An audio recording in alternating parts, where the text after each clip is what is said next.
नमस्कार दोस्तों, आप देख रहे हैं उत्तराखंड जनता की आवाज़। आज हमारे साथ दीपक नेगी सर है जो पार्षद बन के अभी आए हैं और भारूवाला से हैं। आज मुझे जानने की पसंद है। नमस्कार सर, कैसे हैं सर आप? सब ठीक है सर। हम आपको पहले तो बधाई देंगे कि आप पार्षद बन के आए हैं और जनता ने आप पे उम्मीद जगाई है कि आप कुछ ना कुछ अच्छे विकास के कार्य करेंगे। तो क्या लगता है आपको, जिस तरह से जनता ने आपसे उम्मीद जगाई है? हाँ, क्षेत्र की जनता का प्यार है और विश्वास है कि और उम्मीदें भी हैं, तभी उन्होंने नए चेहरे को इस बार मौका दिया, विश्वास जताया और मेरी भी इच्छा रहेगी कि मैं उनकी विश्वास को खरा करूँ। सर, जिस तरह से लगता है कि पिछले कार्यकाल में जो अब तक नहीं हुआ है, तो क्या लगता है आपको विकास के कार्य कैसे होंगे? क्या क्या क्षेत्र की समस्याएं देखने में आई हैं आपके कि जो आप उनका विकास करें? हमारे क्षेत्र में मेनली भारूवाला ग्रांट के जालीगांव क्षेत्र में पानी की समस्या रहती थी जी। वो पिछली बार ही हमारे आदरणीय विधायक विनोद चमोली जी ने उसका 6 इंच की नई पाइपलाइन बिछाकर उसमें काफ़ी अच्छा समाधान किया था।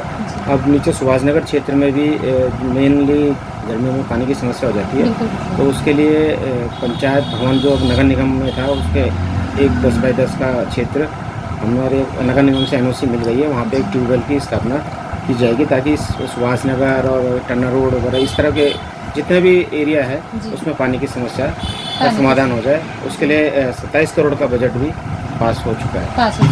तो सर, आपको किस तरह की खुशी महसूस होती है जिस तरह से आप पार्षद बन के आए हैं? आपका पहला लक्ष्य क्या होगा?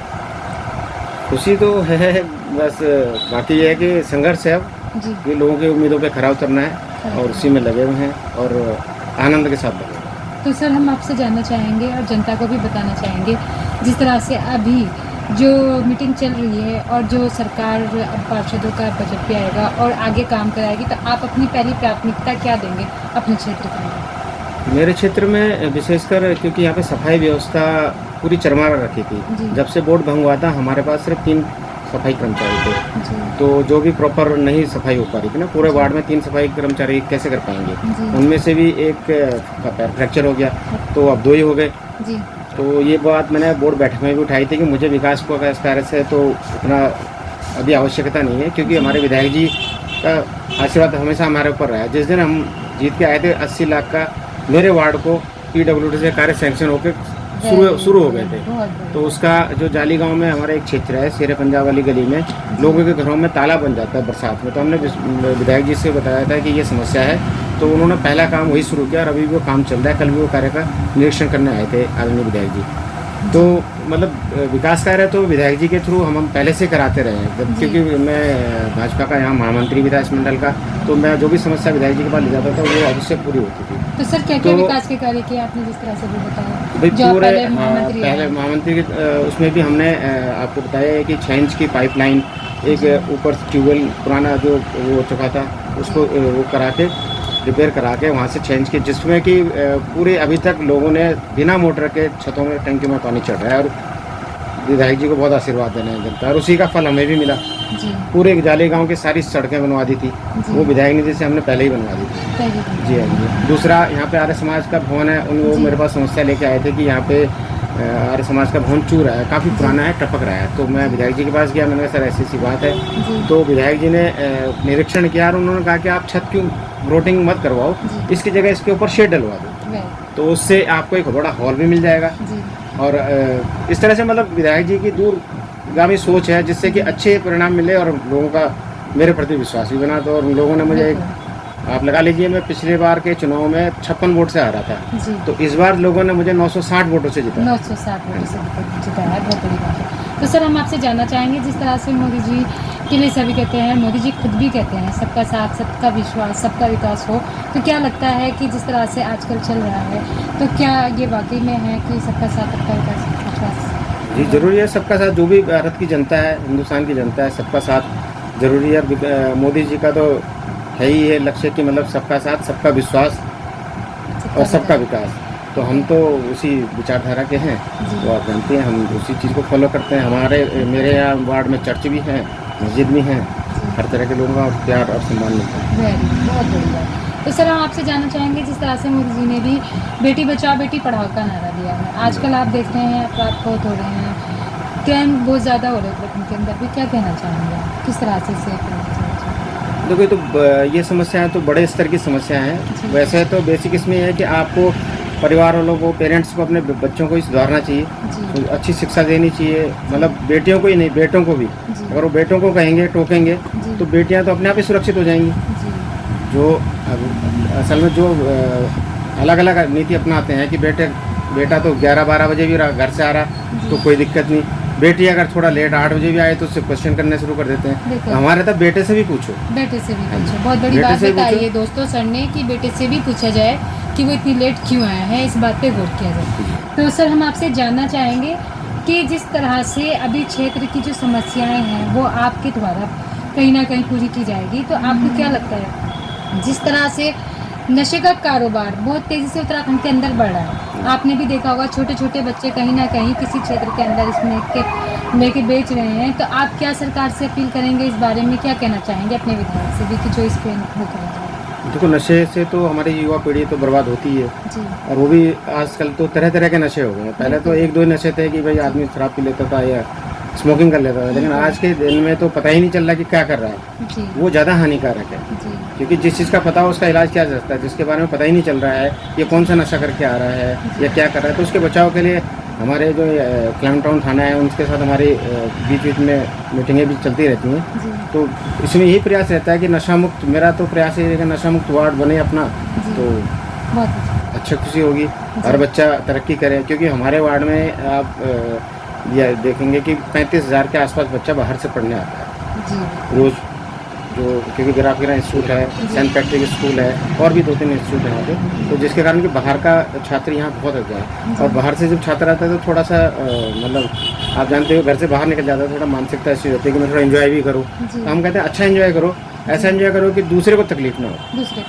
क्योंकि ये जो मेरा वार्ड था शुरू से ही क्लेमेंट टाउन एक रिटायरमेंट टाउन बोला जाता था, जिसमें आदमी रिटायर होकर सुकून की ज़िंदगी जीता था, लेकिन अब तो पूरा ही कमर्शियल हो गया है।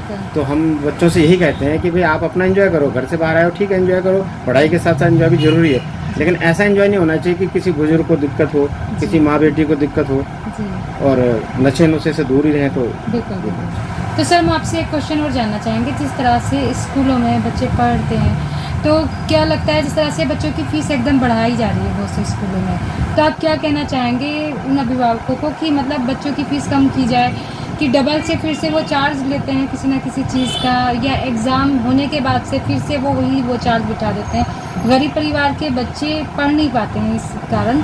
तो क्या लगता है आप सरकार से क्या अपील करेंगे कि जो स्कूल जो भारी मतों से फीस लेते हैं, तो उनके बारे में क्या कहना चाहिए? देखिए, फीस का बर्डन तो दिन पर दिन बढ़ता ही जा रहा है हर परिवार में, और फीस के साथ साथ पुस्तकें हैं, नए मतलब प्रकाशक की किताबें दे देते हैं, तो उसे भी बढ़ता है। अभी हमने सुना था मध्य प्रदेश में एक डीएम है, उन्होंने सभी स्कूलों को एक सर्कुलर जारी किया कि आपने ये किताब लगाई है, उसका कारण बताइए आप कि इसमें क्या अच्छा है जो एनसीईआरटी की बुकों में नहीं है। तो आपको जानकर हैरानी होगी कि सबने वो किताबें हटाकर एनसीईआरटी की किताबें लगा दी, तो उससे काफ़ी बजट में फ़र्क पड़ा था। हम भी चाहते हैं कि हमारे यहाँ के भी अच्छे डीएम हैं, वो भी इस तरह का इनिशिएटिव लें ताकि लोगों पे ज़्यादा बोझ न पड़े। बिल्कुल। तो दोस्तों जिस तरह से सर ने अभी ये वाली बात भी बताई है डीएम के द्वारा, या मतलब और भी विधायक जो भी है, कि इस बात पे गौर किया जाए कि पुस्तकें लगाई जाए और बजट जो भी स्कूलों की फीस है उसमें कम किया जाए। मैंने अभी समाचार पत्र में पढ़ा था ये मतलब वायरल भी चल रहा है, उसमें भी चल रहा है, यूट्यूब पे भी आ रहा था कि वो डीएम सर ने कुछ नहीं किया, सिर्फ उन्होंने एक सर्कुलर जारी किया कि सभी स्कूलों से कि आपने जो नई किताबें लगाई हैं उसमें क्या अच्छा है, ये कारण बताइए। उन्होंने किसी को कोई ऑब्जेक्शन नहीं करा, कुछ नहीं करा, लेकिन उसका जवाब देना इतना भारी पड़ गया कि सबने वो किताबें हटा दी। बिल्कुल, तो एक अच्छी चीज़ है, हर चीज़ को अच्छी चीज़ को अपनाना चाहिए। तो नेगी सर ने बता दिया है कि साफ लफ्ज़ों में कि अच्छी चीज़ों को अपनाना चाहिए, तो दोस्तों अच्छी चीज़ें अपनाइए। तो मैं अपना लास्ट क्वेश्चन सर से करूँगी। सर हम आपसे ये जानना चाहेंगे, जिस तरह से उत्तराखंड के अंदर पानी की समस्याएं क्षेत्र में भी होती है और वैसे भी बरसात आने वाली है, लेकिन स्मार्ट सिटी का मुद्दा जिस तरह से अभी पूरा होने वाला था वो अभी तक तय नहीं हो पाया है। तो क्या लगता है जिस तरह से अभी सड़कें आपको तो खाली दिखाई दे रही है, पानी भरने से कहीं ना कहीं कोई समस्या भी बढ़ सकती है, तो आप इस बारे में क्या सरकार से अपील करेंगे कि इन समस्याओं को रोका जाए? सरकार से तो मैं क्या अपील करूँगा, मैं तो अपने वार्ड पे लगाऊँ। मेरे वार्ड में मैंने बताया ना, सफाई कर्मचारी नहीं थे, तो इसके कारण नालियों की काफ़ी क्षतिग्रस्त है। जी अभी बोर्ड बैठक में हमें 35 लाख के बजट की बात हुई है, तो एक सर्वेयर भी आए थे, तो मैंने उनसे क्षतिग्रस्त नालियाँ ही सिर्फ ठीक करने को कहा, नालियाँ ही सिर्फ। क्योंकि अगर नालियाँ सही होंगी तो पानी बरसात में सही चलेगा। बिल्कुल, बिल्कुल। मतलब आपको बेसिक चीज़ पकड़नी पड़ेगी, जी खाली सड़कें लीपने पोतने से कुछ नहीं होगा। अब सड़कें बना देते हैं, ऊपर से और बजट आया, एक और बार उसके ऊपर परत चढ़ गई तो लोगों के घर नीचे हो गए। जी अभी आप यहाँ से जाएंगे जालीगांव, जो मेरे बाहर वाले ग्राउंड में ही है, जी वहाँ हमने अंडरग्राउंड पानी को बाहर हाईवे पे ले जा रहे हैं। हाईवे पे ले जाओ। और वहाँ के लोग इतने खुश हैं, कल विधायक जी आए थे, वो माला उला लेकर उनका स्वागत कर रहे थे। जी लोग विधायक जी ने मना किया कि हमें तो कार्य का निरीक्षण करने आए, वो कह रहे हमें इतने सालों से इस समस्या से ग्रस्त है, आपने इस चीज़ को उठाया। मतलब मेरा नाम ही लिया उन्होंने जी, कि उसके कहने पे आपने उठाया, तो हम इतने खुश हैं कि हम कह नहीं सकते। तो वो अच्छा लगता है, बेसिक चीज़ होनी चाहिए। बेसिक तो चीज़। बेसिक चीज़ हमारे वार्ड में ज़्यादातर नालियों का है, जी तो हम भी उसी चीज़ को करें कि नालियाँ इसी चीज़ साफ़ पे हो जाएं। फोकस करेंगे। जी, बिल्कुल। बाकी आज फॉगिंग भी कराई है। फॉगिंग कराई कल है। मेयर साहब भी आए थे, उनसे हमने कहा कि सफाई कर्मचारी कम है, जी नालियाँ भरी पड़ी हैं, उनको तो साफ करें, इतना टाइम लगेगा, तब तक वे डेंगू से या इन चीज़ों से बिल्कुल, बचाव के लिए हमें बिल्कुल। ऑप्शन दे दीजिए। तो आज ऑप्शन उन्होंने दे गाड़ी दीजिए। भेजी, आज मेरे पूरे 9 बजे से पूरा वार्ड में फॉगिंग कराई है, और एक मशीन भी लेके आ गया वहाँ से, ताकि हर दिन किसी न किसी पॉकेट में फॉगिंग हो। फॉगिंग करें, बहुत बड़ी बात। सर, हमारे चैनल के माध्यम से आप सारी जनता से कुछ संदेश देना चाहेंगे आखिर में, कि कुछ कहना चाहेंगे? हम तो यही कहना चाहेंगे, सब खुश रहिए, स्वस्थ रहिए, जी और आपके चैनल को देखते रहिए। Thank you sir. तो दोस्तों, हमारे साथ थे दीपक नेगी सर, जो आज उन्होंने बातें बताई है, गौर कीजिएगा, और अच्छी बातें बताई है उन्होंने, और जो क्षेत्र की समस्याएं बताई है, वो ये क्षेत्र की समस्याएं सर की ही नहीं, और पार्षदों की और जगह की भी है। तो मैं सरकार से अपील करूंगी, जिस तरह से सर ने बताया कि अभी की बरसात में आने वाली नालियों की जो समस्याएं बताई है, वो हर क्षेत्र में कहीं ना कहीं देखें और गौर करें इन चीज़ों को, कि जो कि ये समस्याएं बरसात में ना हो। तो मैं सर का धन्यवाद करूंगी, जो उन्होंने मैं अपनी कीमती बताया। धन्यवाद सर।